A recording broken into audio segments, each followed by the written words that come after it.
Pendant plus d'un an, j'ai découvert le château de Lorges et surtout ses alentours. Il est situé à moins d'1 kilomètre de l'Ermitage Lorges, dans les Côtes-d'Armor. C'est une propriété privée, chasse interdite. Ce château est entouré de 4 plans d'eau. Il a une superficie de 80 hectares avec la forêt.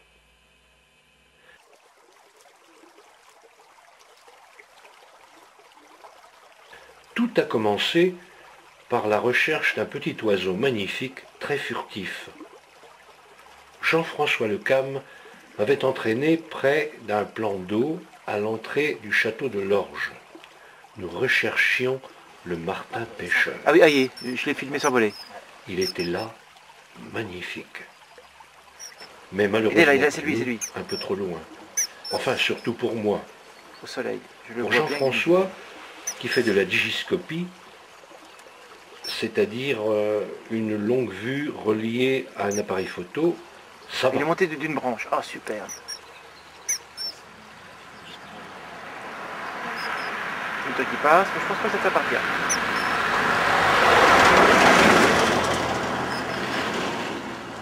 Je l'ai, un caméscope. Est-ce que tu le vois?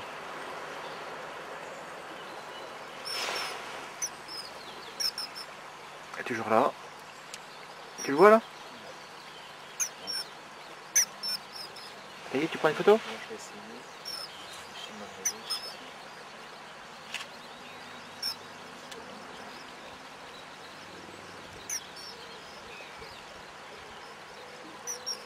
Regardez bien, même au ralenti, il va très vite pour pêcher un petit poisson.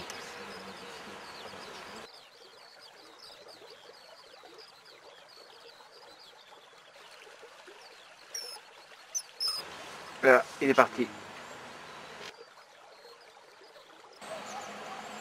2 ragondins traversent ce plan d'eau. Bon, je suis un peu. On n'est pas venu pour rien. HZ, la lumière est bonne.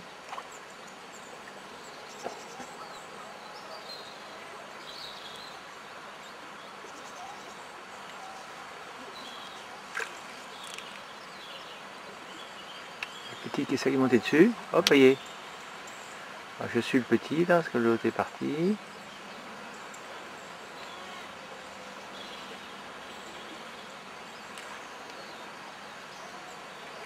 Je l'ai toujours.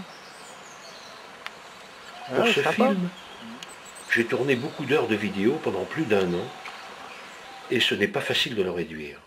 Et puis, j'ai un gros problème avec le logiciel de vidéo. Comme vous pouvez le constater sur des sujets en mouvement, il y a des sortes de zigzags. Pas moyen de le corriger. Cela nuit à la qualité du film. Nous avons eu l'idée de demander l'autorisation de visiter la propriété et d'essayer de filmer les oiseaux. Dès ce samedi, nous avons rencontré Florent. Florent Lamour, l'homme à tout faire, jardinier, paysagiste, bûcheron, maçon. Une personne bien gentille qui travaille beaucoup pour entretenir cette grande propriété.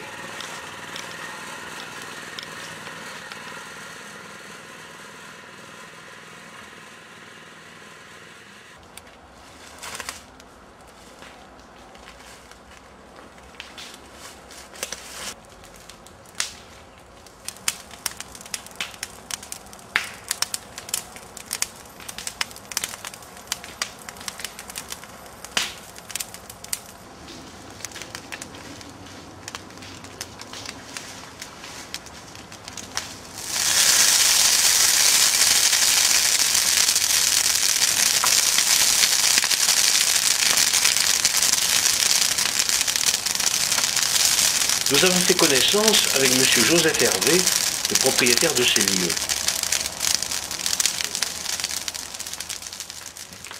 Monsieur Hervé, je suis le propriétaire de Château du Val depuis 40 ans et j'ai décidé en 98 d'acheter ce ce château qui était à vendre depuis 26 ans.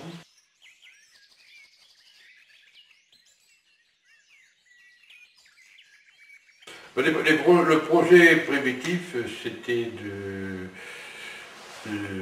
mettre en état tous les annexes, les écuries, et de monter un musée du bois et de la forêt avec les 4 communes de Force 4. Ce projet a été saboté par l'administration, par la DRAC surtout, et dont le permis a été déposé le 1er septembre 1998 avec l'appui de la municipalité et des 4 communes. Et devant les problèmes que j'ai rencontrés et qui allaient s'amplifier avec la DRAC, surtout la DRAC, les monuments historiques, mais qui en principe allaient en discuter, j'ai décidé d'abandonner le dossier. Je pouvais le faire passer en force. Le maire de l'époque m'a dit qu'il allait signer le permis, mais l'importance du permis ne m'autorisait pas à passer en force, que ce serait terminé au tribunal, où j'avais déjà pas mal de litiges à Planguenoil, donc j'ai décidé d'abandonner tout ce dossier, rénovation de 3000 m² et d'une salle de réception de 600 m². Et j'ai travaillé pendant 10 ans à l'intérieur du château pour le remettre en état, et qui actuellement pourrait presque être ouvert en hôtel, mais nous rencontrons toujours des problèmes d'assainissement, d'électrification. Joseph Hervé a racheté cette demeure construite au milieu du XVIIIe siècle. Depuis, le châtelain est devenu chef de chantier. Il a l'air d'un druide sorti de la forêt. Il a 80 ans et derrière lui, une carrière au goût salé. Matelot dans la marine marchande, officier après avoir suivi des cours du soir, puis constructeur d'ouvrages en mer et armateur pour la pêche du côté de Dunkerque. À l'Orge, tout est énorme. 4000 m² de surface, 8000 m² de plancher classé, des plinthes et des moulures au kilomètre, 72 hectares de bois, 4 étangs, des pièces longues, larges, hautes. Le défi est à la mesure de l'appétit de cette force de la nature. Je sais, c'est un gouffre, mais je m'amuse bien. Je vais y faire le plus bel hôtel du département, proclame Joseph Hervé. Il n'y aura que 28 chambres sur une pareille surface. C'est le problème avec ces châteaux. Si c'était à refaire, je serais architecte. J'adore ça.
couper court à tout ça, et à 80 ans je n'en ai pas besoin, nous rénovons les jardins du parc.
L'ancienne écurie, c'est le bâtiment qui m'a fait acquérir cette propriété dont tout le monde avait peur, parce qu'elle a une qualité de construction, d'architecture très rare. Nous avons une salle de 65 mètres de long, 8 mètres sous plafond. La salle et le toit les murs et le toit sont en parfait état. Et l'environnement, une ancienne garnison militaire, était intéressante, surtout qu'à cette époque, les communes participaient pour y monter un musée. Donc on avait un très très beau projet, probablement viable au point de vue touristique, mais le projet a été abandonné. Et actuellement, j'ai un projet, peut-être avec ou sans permis, de décor de cette salle qui restera fermée. J'ai un projet d'une fresque de 60 mètres de long sur 3 mètres de haut qui représenterait la vie d'un paysan à l'époque de la construction, c'est-à-dire 1720-1730. Et sur l'autre face, la vie de la noblesse et du clergé. Je pense qu'avec l'aide d'un bon artiste, on pourrait faire quelque chose qui représenterait très bien la paysannerie française à cette époque, dont les propriétaires se targuent toujours de nos jours d'avoir construit de très beaux bâtiments. Actuellement, nous mettons en place la rénovation et l'aménagement des anciens parcs qui sont classés, dont les terrains sont inscrits monuments historiques.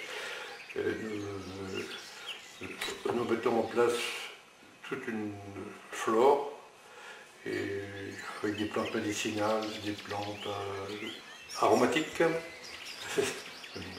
Et nous refaisons une implantation qui sera toute pratiquement 90% mécanisée.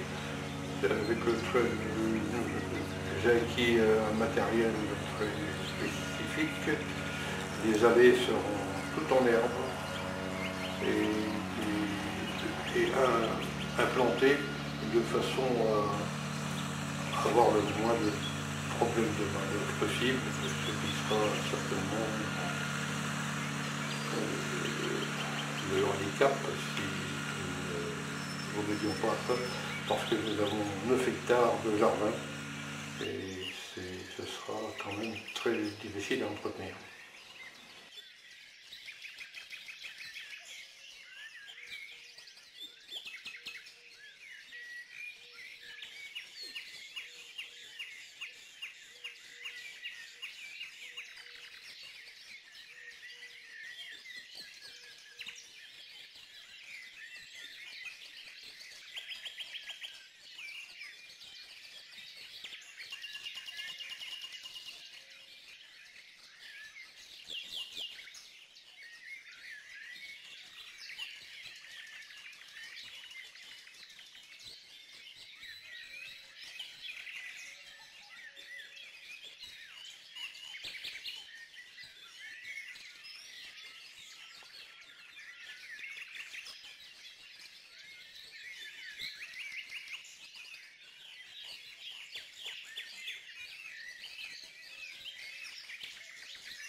Je n'ai jamais utilisé de désherbant ni ici, ni au Château du Val. Et cela depuis 40 ans.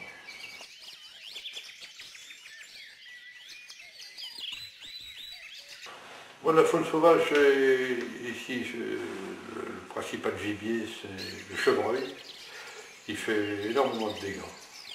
Et ensuite, il y a le sanglier, qui fait très peu de dégâts dans la forêt. De temps en temps, ils font quelques excursions dans les champs de maïs à côté. Mais bon, il faut que tout le monde vive. Et autrement, il y a très peu de lapins, un peu de lièvre, pas de cerfs, très peu de cerfs. Il y en a eu quelques-uns et ils ont été tués la première année, donc il n'y a pas de cerfs actuellement. Monsieur Yann, le reporter, connaît mieux la faune que moi, puisqu'il y passe des heures dans un cabanon pour faire quelques photos très difficiles pour approcher certains oiseaux, tels que le martin pêcheur, qui est très rapide et qu'on voit très peu. Et donc, si vous voulez des renseignements supplémentaires sur la faune de la forêt de l'Orge, vous adressez à Yann. Merci, monsieur Hervé, pour ces compliments. Mais je ne sais pas tout. J'ai encore beaucoup à apprendre.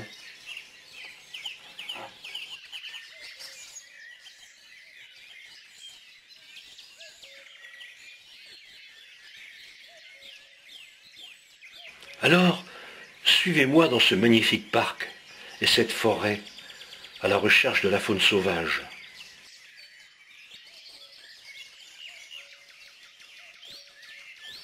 Vous savez, ce n'est pas facile de les filmer.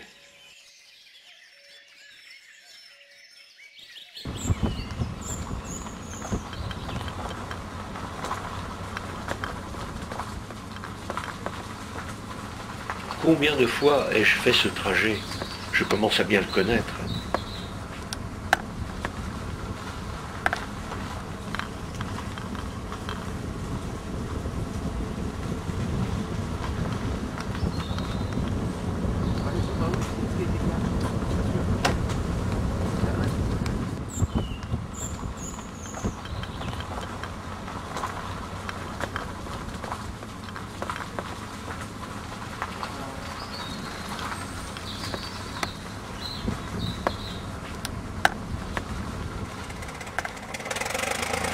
à utiliser les gros moyens pour installer mon futur affût. Au boulot!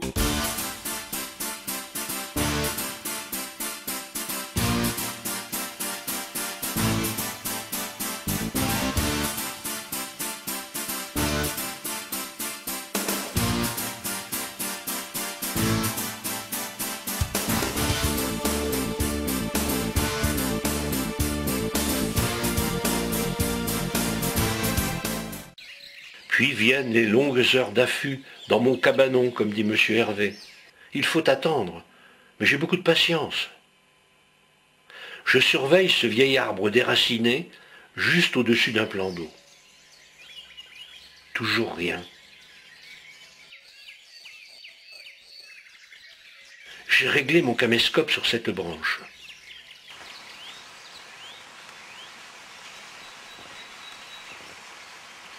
Un pigeon ramier, c'est pas mal pour commencer. Il ne m'a pas repéré.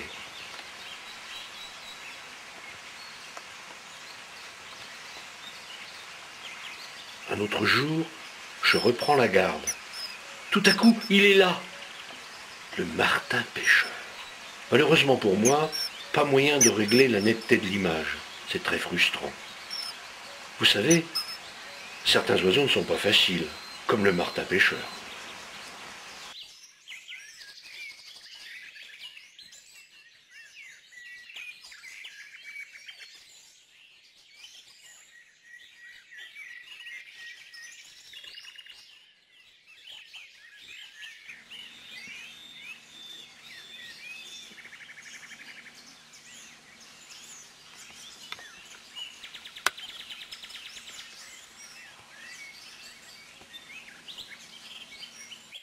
Parmi les canards colverts, il y a un héron cendré qui est à la recherche de poissons.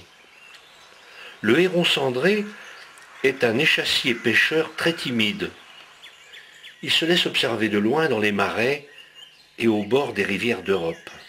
Il est protégé depuis 1975. Mon caméscope a un petit zoom, et si je m'approche plus près, les oiseaux risquent de partir. Cet oiseau est pourvu d'un long bec d'un jaune soutenu qui s'avère être une arme redoutable pour ses proies. Chasseur et pêcheur hors pair, le héron cendré se nourrit essentiellement du produit de sa pêche en rivière, mais aussi de grenouilles, de reptiles et d'insectes aquatiques et de petits mammifères comme des souris, des campagnols, des mulots ou encore des taupes. Cet échassier, qui est très commun en Europe, est un migrateur partiel. Seuls les grands froids l'incitent à déménager provisoirement. Il s'est envolé et tourne autour du plan d'eau. Tandis qu'une bergeronnette contemple ce balai,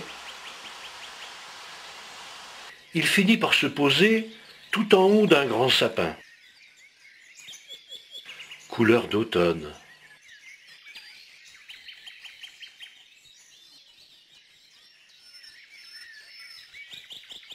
Je recommence à guetter le martin pêcheur.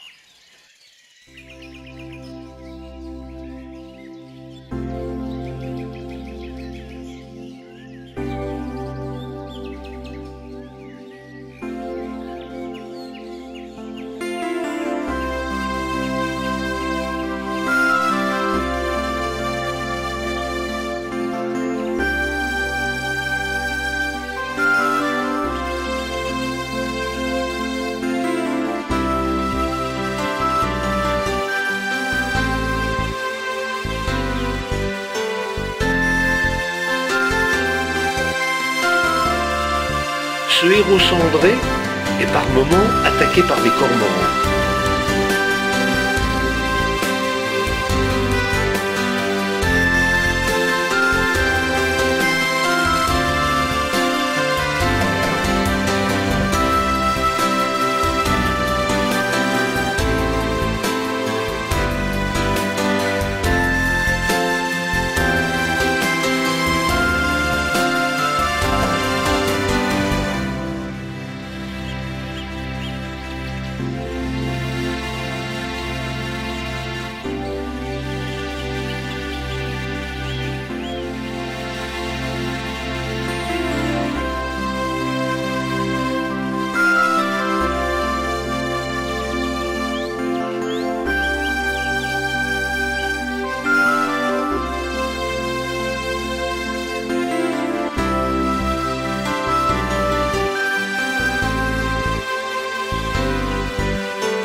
A-t-on aujourd'hui un oiseau intéressant? Il ne fait toujours pas beau.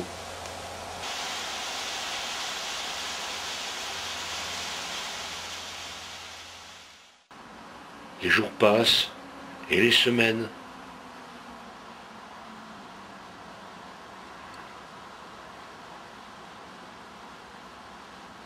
Je retrouve mon affût, mais encore rien aujourd'hui. L'hiver est bien là, et il ne fait pas chaud ce matin. La forêt de l'Orge est bien connue dans le coin pour ses températures froides. Le soleil commence à me réchauffer un peu. Je suis accueilli par un pic vert qui a son territoire autour du château.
Ce cormoran ne sait pas où aller.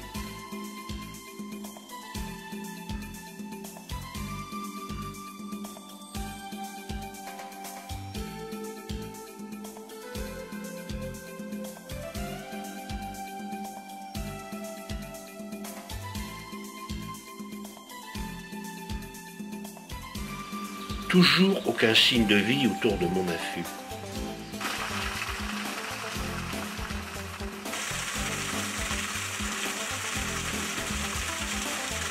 Le chat du château cherche le maximum de soleil pour se réchauffer.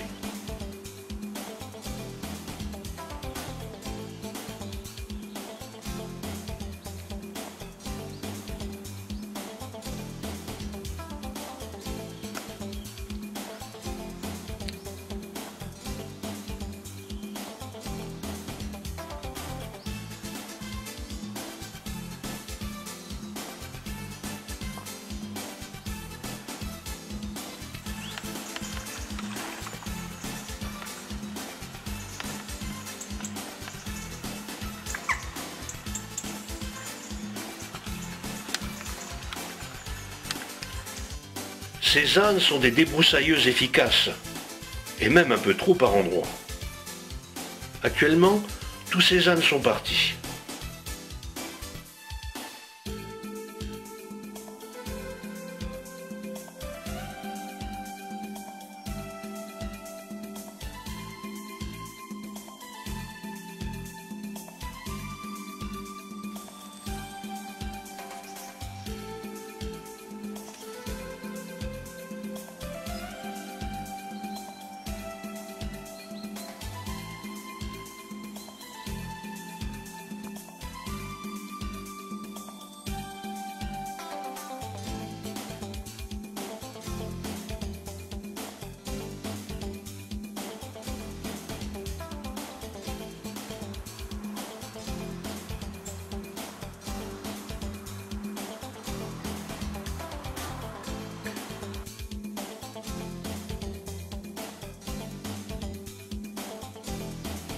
Début décembre 2010, il a beaucoup neigé et Florent m'a envoyé des photos surprenantes. Ici, on ne distingue plus le plan d'eau.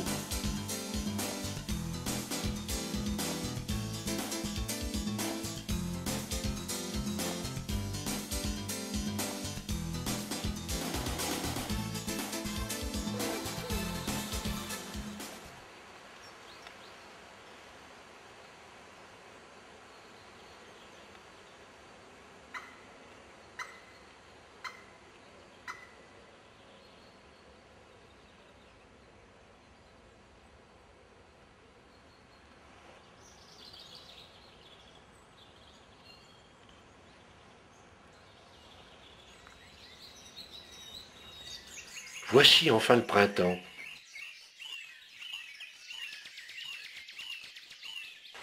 La bergeronnette des ruisseaux se nourrit principalement d'insectes aquatiques et de leurs larves, ainsi que de nombreux petits animaux aquatiques. Elle parcourt les rives en capturant ses proies au sol et au bord de l'eau.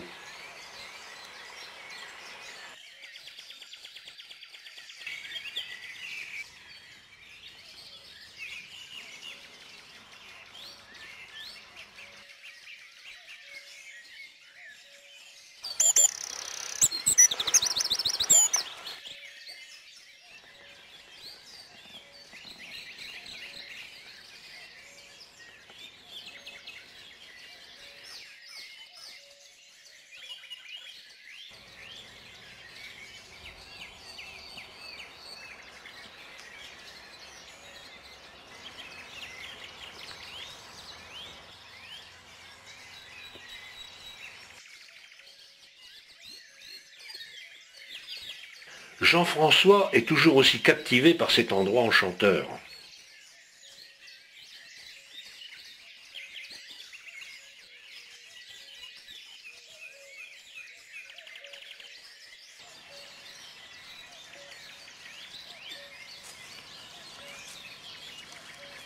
J'ai beaucoup marché à la recherche du pic noir, d'un hibou. Je suis caché derrière mon affût. Un petit animal se déplace allègrement dans les branches. C'est un écureuil roux. Il possède une longue queue en panache qui lui sert de balancier et de gouvernail lorsqu'il grimpe ou bondit, mais aussi de signal optique en période d'accouplement ou pour exprimer certaines émotions. C'est un arboricole.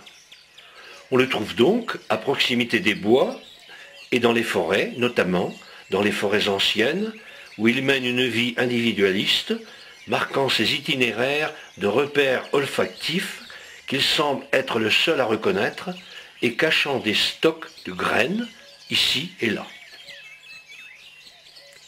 En hiver, l'écureuil roux ralentit simplement son activité.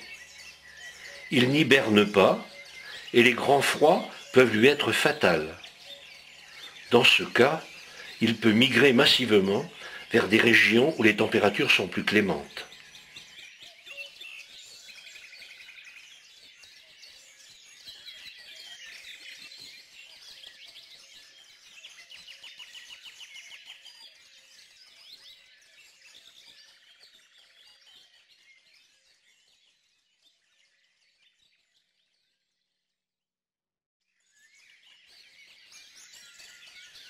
Ce château attire toutes sortes d'oiseaux.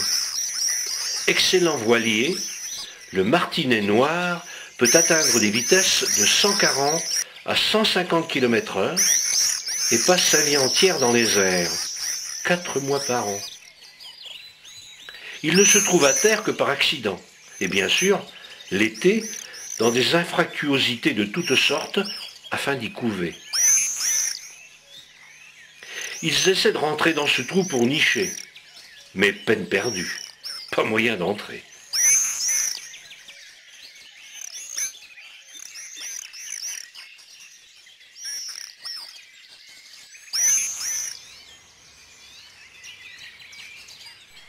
Retournons au premier plan d'eau pour apercevoir des poules d'eau.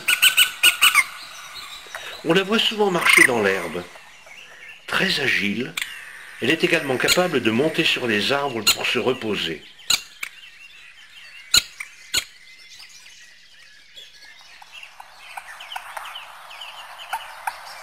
La poule d'eau cherche sa nourriture en plongeant sous l'eau ou en basculant le corps à la verticale dans l'eau, laissant apparaître la couleur blanche de ses rectrices caudales. Très farouche, elle se cache à la moindre alerte dans les herbes et buissons bordant les rives. Dérangée, elle court très vite. Elle hoche la queue en nageant ou en marchant. Pour défendre leur territoire, les poules d'eau se livrent à des joutes de coups de patte et il arrive même qu'un doigt soit cassé.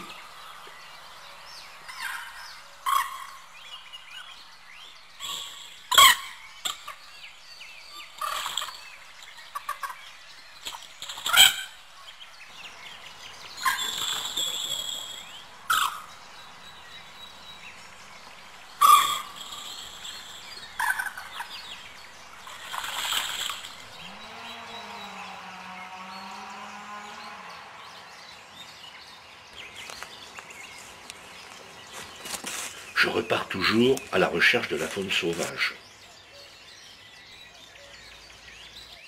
Toujours rien autour de l'affût.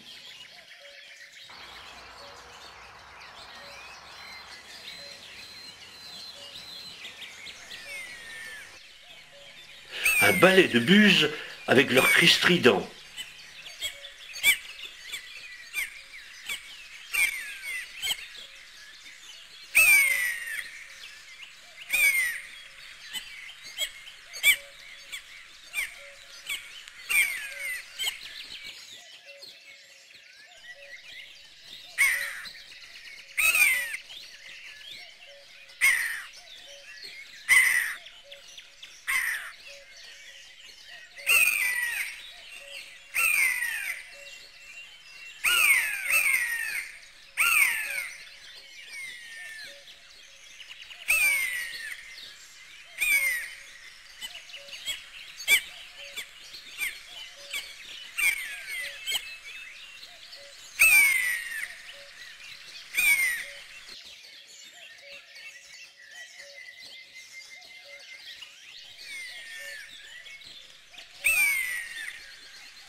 Je suis au pied de ce grand séquoia.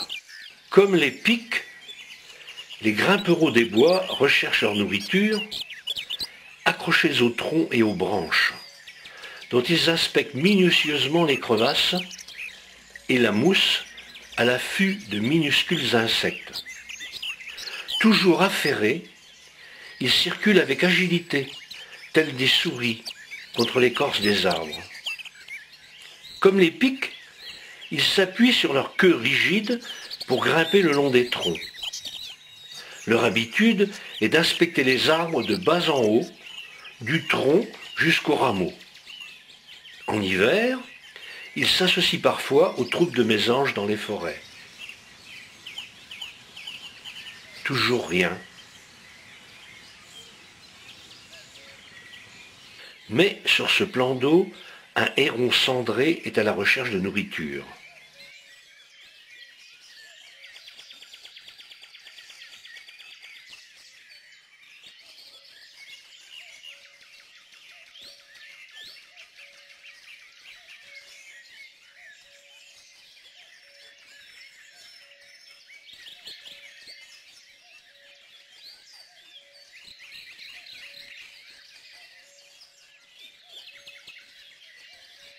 Ici, même les colverts sont sauvages, pas moyen de s'approcher.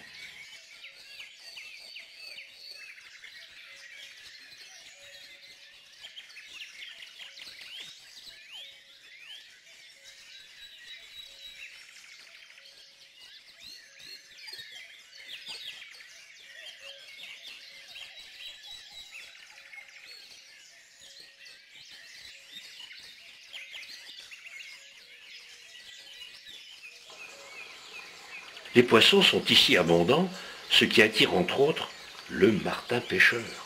Enfin, je vais pouvoir le filmer. Il est là, magnifique, regardez. C'est un beau mâle. Un indice pour les reconnaître, le bec est intégralement noir chez le mâle, alors que la base de la mandibule inférieure est orange chez la femelle. On le rencontre au bord des eaux calmes, propres et peu profondes, plutôt en des lieux abrités du vent. Son existence reposant sur la capture de poissons en nombre suffisant, le martin-pêcheur doit disposer d'une eau pure et poissonneuse. Les rives, pourvues d'arbres et de poteaux, utilisées comme des perchoirs, sont appréciées. L'eau doit rester assez claire pour un bon repérage des proies.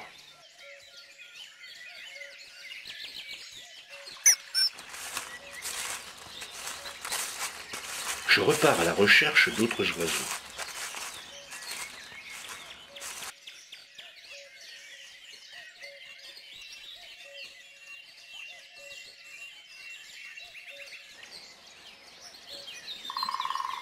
Les pics sont, sans aucun doute, les oiseaux qui symbolisent le mieux l'arbre et la forêt. Ils sont adaptés à grimper et à creuser le bois pour se nourrir et se loger. L'allure typique, le cou parallèle au tronc sur lequel ils sont accrochés, leur déplacement nerveux, leur descente parfois reculant, leur capacité à trouer le bois en font des animaux a priori connus de tous. Ce ne sont pourtant pas des oiseaux tels que l'on peut réellement qualifier d'abondants. À côté du château, un ricanement sonore attire notre attention. Ce sont des jeunes pics verts qui cherchent leur nourriture. La langue des pics est effilée, très longue, visqueuse et pourvue de nombreux corpuscules de taques dont l'extrémité petite, plate et pointue est ornée de petits crochets. Elle peut être projetée loin en avant. Leurs tarses sont courts et les doigts, pourvus d'ongles solides et recourbés. 2 sont dirigés en avant et 2 en arrière. Ils leur permettent de grimper facilement aux arbres tout en prenant appui sur les plumes de la queue, excessivement robustes. L'espèce affectionne les vergers, les bosquets, les haies avec des arbres, mais aussi les lisières des forêts et les bois clairs, situés à côté de prairies qui lui sont indispensables. On peut aussi les trouver dans les parcs et les grands jardins.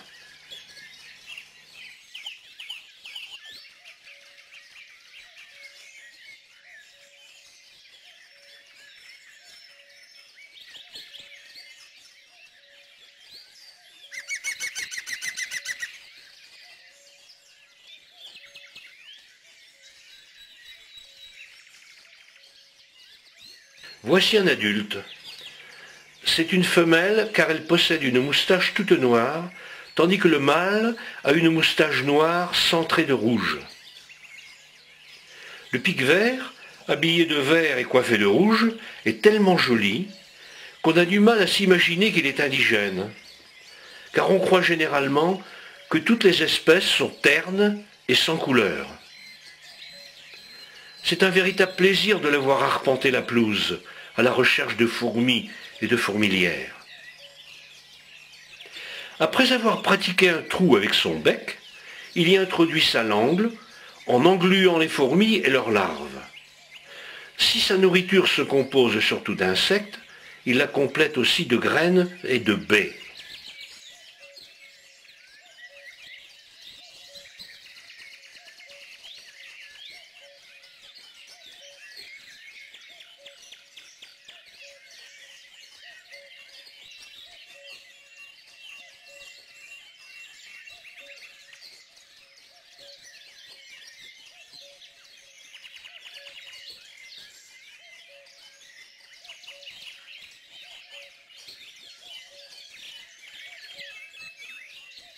Attention, l'on marche.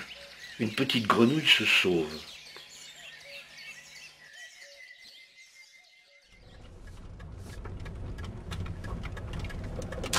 Il est 5 heures et je m'engouffre dans l'allée du château. On entend une chouette hulotte.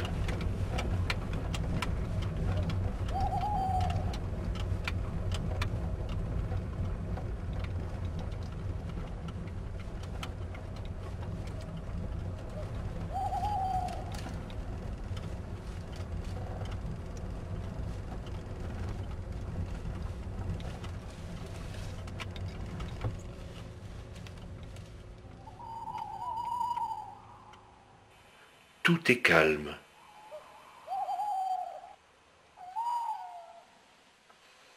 La lumière commence à percer.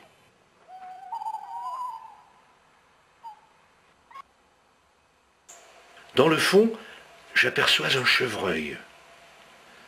Silence, pas le moindre bruit. Le chevreuil est le cervidé le plus courant en Europe occidentale. Chassé depuis des siècles, il a appris à craindre l'homme qui, avec l'éradication quasi totale de ses prédateurs naturels, lynx, loup, ours, est devenu son principal régulateur. Sujet apprécié du photographe animalier de par sa beauté, sa curiosité, ses mimiques, le chevreuil demeure un animal relativement simple à voir ou à percevoir. Mais le filmer est une autre histoire.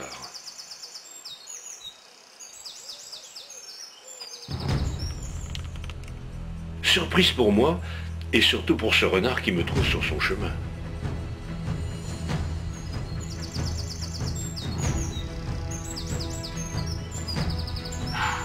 Il commence à glapir, écouter.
Le chevreuil commence à être inquiet. Il ne m'a pas repéré.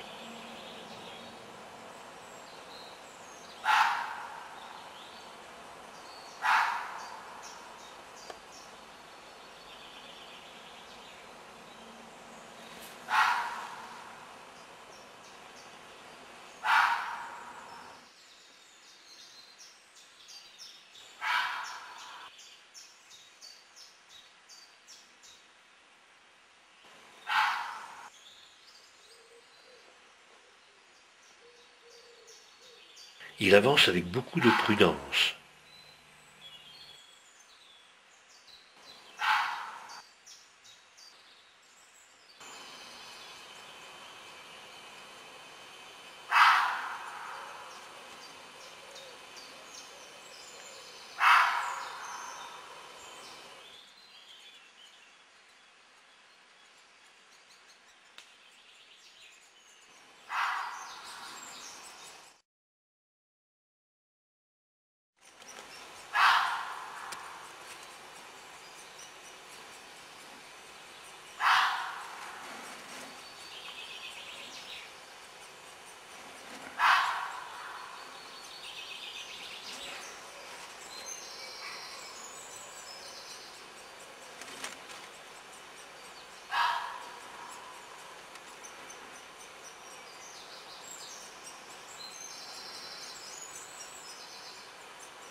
Un autre jour, j'installe mon matériel en soirée, bien avant l'heure de la sortie des chevreuils du bois. Mon affût doit être bien installé. C'est plutôt très tôt le matin, ou en fin d'après-midi, voire à la tombée de la nuit, que l'on a le plus de chances de voir le chevreuil.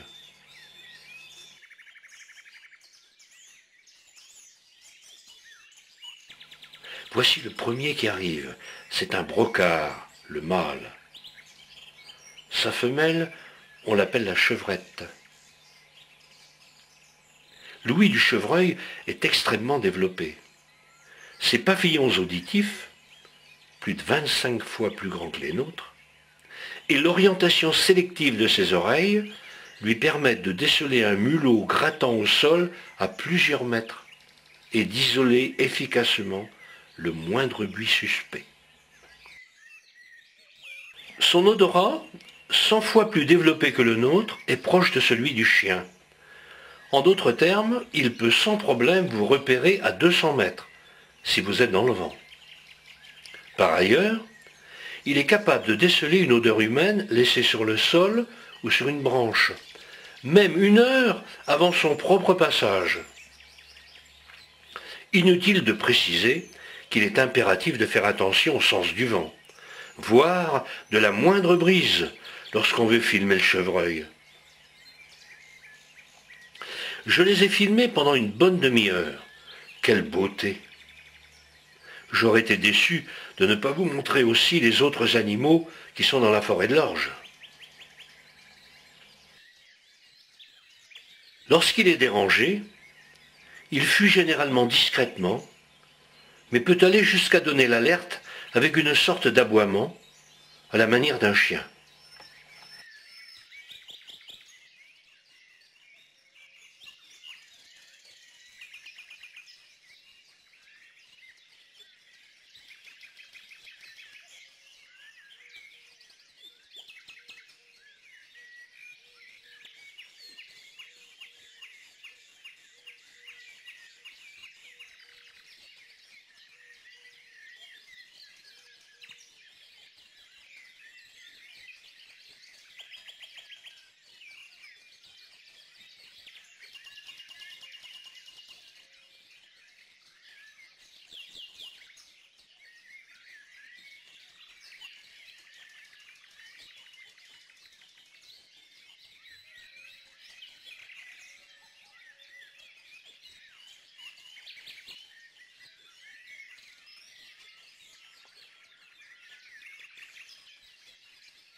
Ce n'est pas fini, il y a toujours des travaux et des modifications dans ce château et ce parc. Heureusement que Lionel Hervé est de son père dans ce grand chantier.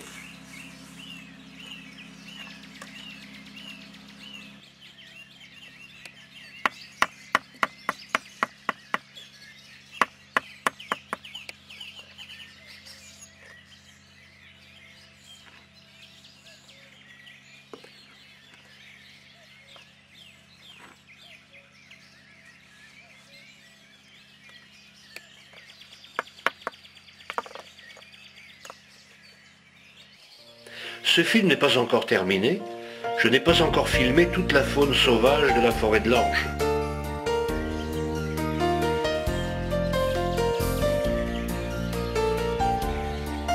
Je tiens à remercier M. Joseph Hervé et son fils, ainsi que Florent Lamour pour leur accueil.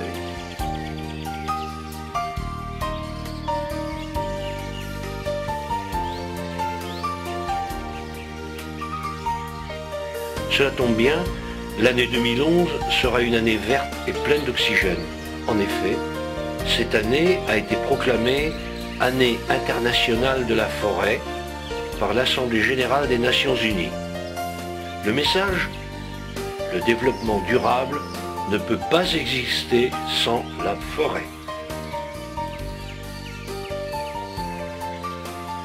Espérons que cette année va donner envie à aimer et à protéger la forêt, afin que l'attention qu'on lui porte ne dure pas seulement une année et que la santé de la forêt reste une préoccupation constante pour les hommes.